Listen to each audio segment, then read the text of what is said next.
Irony is truly dead, because after Donald Trump's stooges spent all of yesterday lying and saying that he had nothing to do with Jeffrey Epstein's crime, that he had never even met the guy who abused countless young women and girls, Donald Trump today went in front of the press and he crowned himself the champion of, wait for it, vulnerable kids. Yes, Donald Trump just gave a speech in which he said no one is doing more to protect vulnerable kids than him.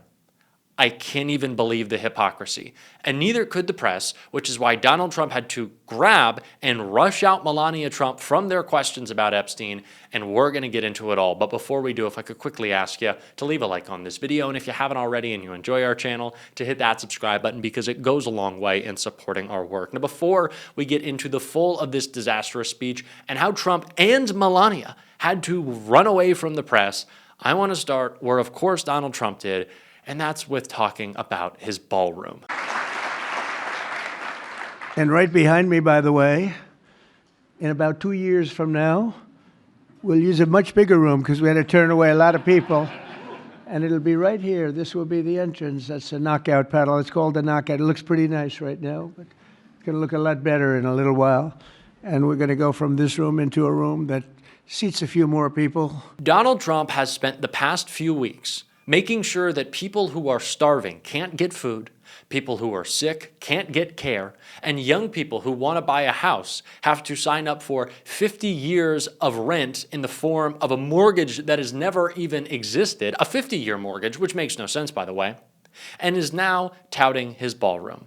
The guy who said "fuck you" to affordability cannot stop talking about the wealthy billionaire buddies of his who are funding his pet project of the most pomp and circumstance possible for a president who does not care about the average American.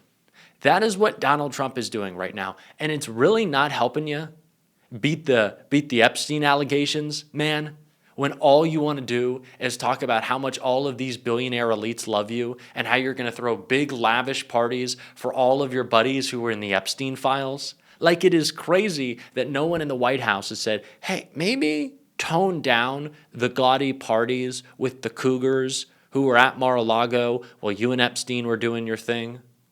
But of course, Donald Trump doesn't see it that way because he's an idiot, and he proved that out right here with his inability to speak. Christians and more, think of this, more than twice as likely foster care.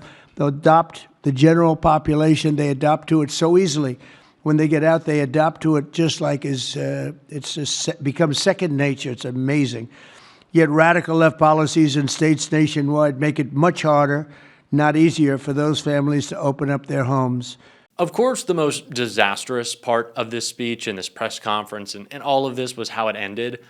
But the beginning and middle were pretty bad too.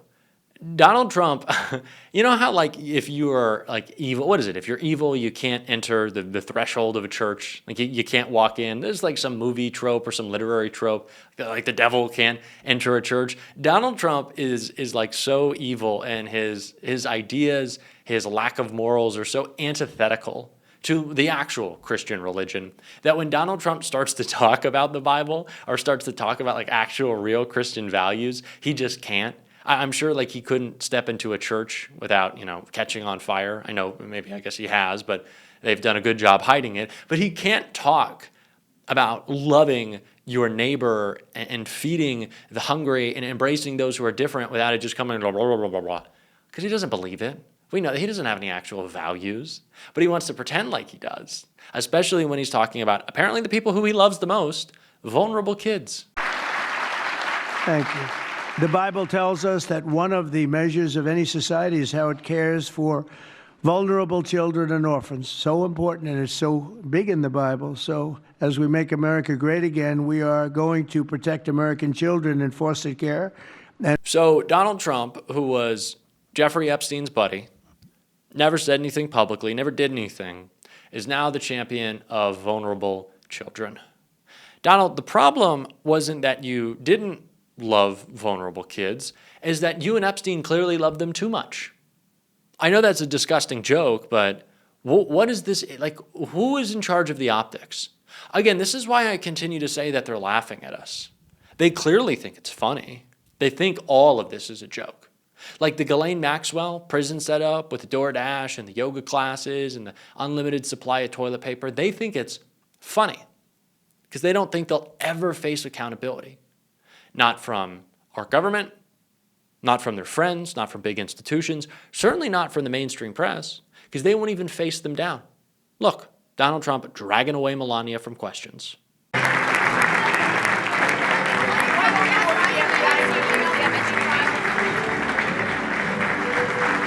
I'd like to see Melania under oath.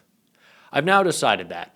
Watching both of them run away, I'd like to see everybody under oath. I'd like to see Melania under oath, though. What does Melania know? What has Melania not told us? That's something I'd be really interested in seeing. Because right now, she's threatening to sue Michael Wolff for about $1 billion for just even mentioning the fact that she was close with Epstein, which is a fact. Donald Trump was so close, it had to rub off. And it did. They were together. They were pictured together. They were clearly friendly enough. And Melania is terrified of that getting out. So she's threatening a lawsuit. But what else does she know? You know, this is why I always come back to saying that what's not in the Epstein files, to me, might actually be a little bit more interesting than what is in the Epstein files. Is every interaction that Melania has seen between Trump and Epstein in the Epstein files? I don't think so. I'd like to get her on record about it. Or at least I'd like to see her pleading the fifth, not wanting to answer questions when asked about that relationship. I'd like to have that footage of her unable to answer, pretending as if she doesn't know when asked about the abuses that those two carried out. You know, a lot of people have talked about Usha Vance recently. And, Usha, blink twice. Blink twice if you want us to save you, Usha. I disagree. Usha got herself into this mess. She's backing J.D. Vance. She's backing this administration. Just because her parents were immigrants doesn't mean that she cares about people who still want to find a better life in this country. Clearly she doesn't. And the same is true of Melania. She's just as involved with this Epstein cover-up, just as involved. So let's get her under oath. Maybe Melania broke some laws. I don't know. There is still so much more to be unpacked. There's still so much more we don't know. And someone who has been on that beat this entire Epstein scandal was Jamie Raskin, who said this right here. Congressman, I'm wondering if you can talk a little bit about what you learned from the whistleblower. I imagine your investigators were able to sit down with this person who probably is under a cloak of darkness at this point on who this person actually is. But did they get the sense and communicate this to investigators at all about whether Maxwell believes that Trump is sympathetic to her and why she might believe that? Well, I think the fact that she was able to be transferred to a prison camp where no sex offenders had ever been allowed to enter there before, much less live there or be transferred there, is an indication that they've got some kind of meeting of the minds about what he can provide to her and what she can provide to him. He obviously doesn't want anybody who can verify the kinds of explosive things that have just come out from our colleagues at the Oversight Committee through the Epstein estate to be verified and attested to by somebody who can go and testify about them. That's why Trump sent his number two at the Department of Justice, Todd Blanche, over to talk to her immediately after she was subpoenaed by the Oversight Committee. And they wanted to make sure that they had an understanding that she would not say anything about Trump that could get him into trouble. And then she would seem to be on a glide path towards clemency. And she was, to demonstrate their good faith, she was sent over to this camp. She gets to play with puppies there. She gets food brought room service style directly to her prison cell, and then there's this free speech clampdown on all of the other inmates there who are being told that they will get in trouble if they say anything about her. And one of them was actually transferred to a much harsher prison, a greater security prison, because she did talk to the press about it. And so there's a regime of fear there. And our whistleblower has come forward with a lot of bravery to tell us what's taking place. But all of it is an indication of what kind of quid pro quo is kind of coming into view right now.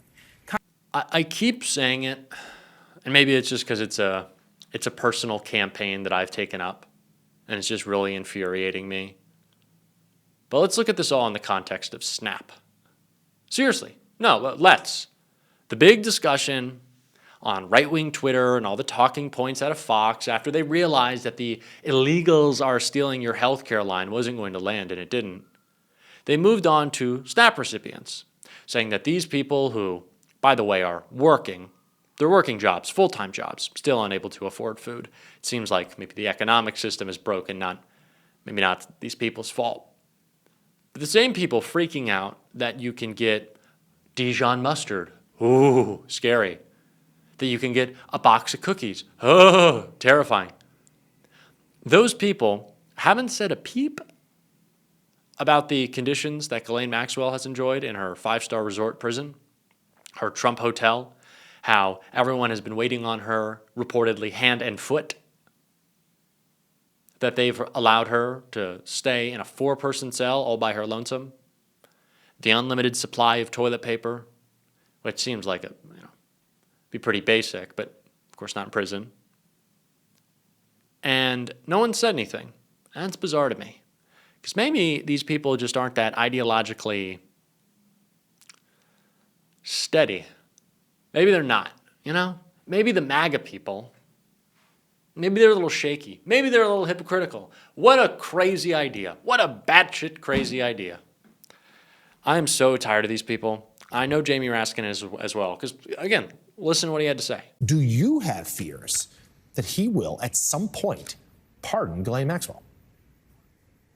Well, the whistleblower who's come forward to the Judiciary Committee confides in us that she's preparing commutation papers in prison, and actually the warden of the prison has been helping to shuttle them back and forth electronically with her lawyers as she edits them.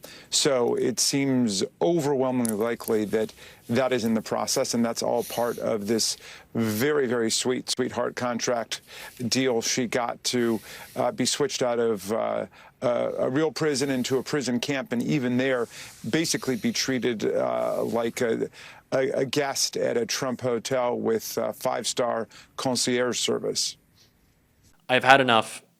Everyone involved needs to be held accountable. I'm not going to stop talking about this. I know you guys don't want me to, and I won't. And if you want to support that, as always, you can hit that subscribe button, leave a like on this video. If you stuck around to the end, drop a blue heart in the comments. Keep on fighting, y'all. Don't let them silence you. And until next time, I'll see you soon.